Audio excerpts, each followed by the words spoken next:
Valérie Maldonado. Donc, Valérie, vous êtes, je prends mon souffle, commissaire, divisionnaire et chef de l'Office central de la lutte contre la cybercriminalité à la direction centrale de la police judiciaire de Paris. Il en manque un morceau. Et pourtant, j'avais pris des notes. Liée aux technologies de l'information et la communication. Et liée aux technologies de l'information. C'est long. Est-ce que vous pouvez nous dire quel est votre rôle et dans quel domaine vous intervenez, s'il vous plaît? Bonsoir à tous. Déjà, je vous remercie pour votre invitation, parce qu'elle représente un vrai intérêt dans les discussions, j'imagine, qu'on va avoir.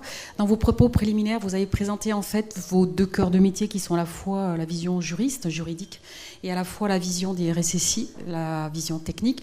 Ce que j'ai envie de vous dire, c'est que au sein de la direction centrale de la police judiciaire, cet office-là est intégré dans une sous-direction de la lutte contre la cybercriminalité, c'est déjà plus court et plus simple, qui a été créée en avril 2014, validée par le ministère de l'Intérieur, et qui marque la volonté, si vous voulez, d'un renforcement des structures de lutte en matière contre la cybercriminalité, en matière de lutte contre la cyber.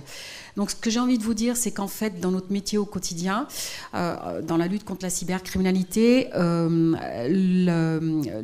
but essentiel, justement, est de lier à la fois les compétences qui sont juridiques, puisque notre champ d'action à nous est la démonstration des infractions pénales dans notre cœur de métier qui est encore une fois la cybercriminalité, et également de lier également les intérêts absolument liés, qui sont liés à la technologie, à la technique, à l'approche informatique et aux capacités qu'on a à l'acquisition de cette fameuse preuve numérique, en fait. Les preuves numériques, donc quelque part vous menez l'enquête.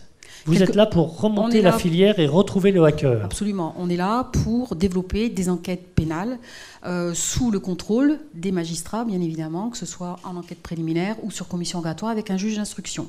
Ça, c'est notre cœur de métier. Donc, du coup, ce qui m'amène à vous dire qu'en fait, en matière de cybercriminalité, les infractions sur lesquelles on travaille, puisqu'il y a des juristes, j'imagine, dans la salle, c'est les infractions qui sont prévues tout simplement dans la loi Godefrein, c'est-à-dire l'ensemble des infractions qui sont liées aux atteintes au système de traitement informatisé, les atteintes au stade, qui se déclinent. Alors, je vous épargne l'énumération de l'ensemble de ces articles, mais qui vont quand même des articles 323-1 à 323-7.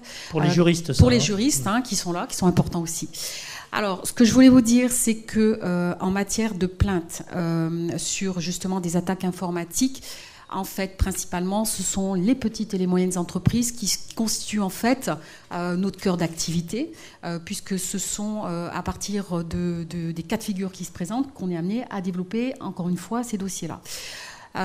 Donc, principalement, nous, quand la plainte nous arrive, le premier contact qu'on va avoir, ça sera le juriste qui représente l'entreprise et qui a la qualité pour représenter la société, si vous voulez, avec évidemment, je vais vous dire, son complice indispensable pour nous, qui va être le responsable de la sécurité système d'information, qui sera apte à nous apporter absolument le descriptif précis de ce dont on a besoin pour caractériser cette infraction et l'ensemble des mesures conservatoires qui devront être prises. D'accord, donc un binôme constitué du directeur juridique, oui, du responsable sécurité système d'information qui, à un moment donné, vous interpelle. Pour être très pratique, très pragmatique, comment fait-on pour vous appeler lorsqu'on se fait voler sa voiture, c'est le 17.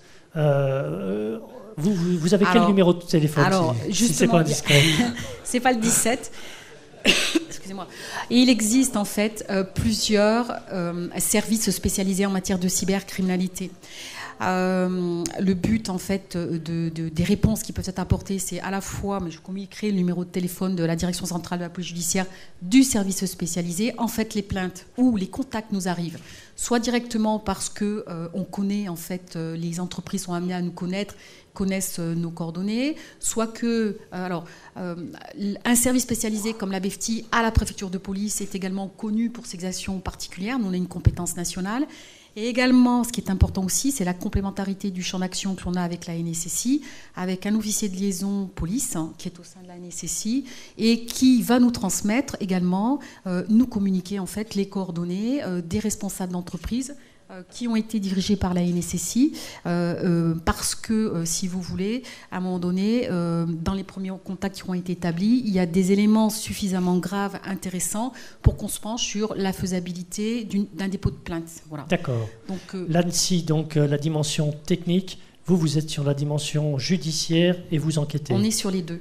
On est sur la dimension juridique, on est également sur la dimension technique. L'enquête est obligée d'allier les deux. Mais on a une complémentarité d'action, si vous voulez, à la fois dans les sociétés qui vont être amenées à déposer plainte. On va se poser la question de savoir si ça vaut le coup de déposer plainte et s'il y a tous les éléments constitutifs nécessaires au dépôt de plainte. Et puis, évidemment, il y a une complémentarité sur des sujets beaucoup plus techniques, beaucoup plus compliqués, avec lesquels on va pouvoir travailler dans le cadre judiciaire, mais avec l'aide de la NSSI, effectivement, sur le plan de la conservation et de l'analyse des preuves numériques. Conservation et analyse des preuves. Ouais. Donc on imagine effectivement l'entreprise est attaquée, le DSI arrive aux catastrophes. Qu'est-ce qu'il fait quelque part pour préserver les preuves? Quelles sont les bonnes pratiques pour à un moment donné conserver ces preuves? Donc dans le domaine physique, on voit bien à un moment donné, il faut tirer un ruban, on touche à rien et on appelle la police. Dans le domaine numérique, qu'est-ce que l'on fait? Est-ce qu'il y a des bonnes pratiques dans ce domaine-là? Ce qui est important, je pense, c'est l'importance du premier contact qui va être pris, puisque un certain nombre de questions techniques vont être posées tout simplement la plupart du temps au RSSI, qui est souvent la personne la mieux à même de répondre à cette situation-là, pour nous expliquer un petit peu, pour avoir une datation en fait des faits et des irrégularités, pour avoir également une idée des secteurs qui sont complètement irréguliers, sur lesquels il y a des anomalies, si vous voulez, informatiques qui ont été constatées. Et ensuite, nous, on va pouvoir leur expliquer, si ça n'a déjà été fait préalablement, quelles sont les mesures de préservation, de copies de support, comment on fait ces copies de support, et jusqu'où il faut aller pour préserver, et jusqu'où il ne faut pas trop aller non plus trop loin, pour ne pas interférer non plus, nous, dans la constatation des infractions. Parce que l'ensemble des interventions que vous allez faire sur les systèmes informatiques vont forcément entraîner des modifications et va pouvoir discerner en fait, ce qui est lié, les traces qui sont liées aux attaquants, pardon, et puis celles qui sont liées aux interventions en fait, du RSSI ou des services techniques qui vont arriver pour préserver et pour isoler l'ensemble des supports qui nous seront intéressants pour nous. Et j'ai envie de dire aussi que le deuxième point commun qu'on a, qui rejoint une réflexion préalable aussi, c'est que finalement le développement d'enquête et la qualité de ce qu'on va pouvoir obtenir va dépendre aussi de ce que vous avez réussi à mettre en œuvre en amont. C'est assez fondamental. Voilà, s'il n'y a pas de préservation, s'il n'y a pas de dispositifs qui sont pris sur cette conservation de preuves numériques, ça va forcément hypothéquer la suite des investigations judiciaires. Et donc on en revient aux bonnes pratiques que l'on évoquait tout à l'heure. Alors le monde du numérique, on a l'impression que c'est un monde un peu, il est virtuel, hein, c'est ce que l'on dit, il est partout et nulle part, et on a l'impression que les hackers, eh bien ma foi, ils agissent un peu en toute impunité. J'ai envie de vous demander, est-ce que vous arrivez à en attraper quelques-uns? Et à quoi ça ressemble un hacker? Alors, moi je ne souscris pas du tout à votre constat. Les hackers ne bénéficient pas de toute impunité. Heureusement, on en a peut-être. Vous en attrapez. Les situations sont différentes. Alors, je vais essayer de vulgariser un petit peu les situations auxquelles on a à faire face. On a des hackers, on va dire domestiques entre guillemets, c'est-à-dire des hackers qui sont identifiés en France. Rares sont les enquêtes où on reste sur un domaine franco-français évidemment, puisqu'on arrive très très souvent à la coopération internationale. Mais pour cela, il y a un mot-clé que vous avez dit en début aussi qui est extrêmement important, c'est la chaîne de la sous-traitance. Je peux vous dire qu'on a des attaques qui sont typiquement liées à des attaques informatiques pures, malware, commandés par des réseaux de botnet sur des schémas à l'international avec des distributions qui sont très élaborées. Ça, c'est un premier cas de figure.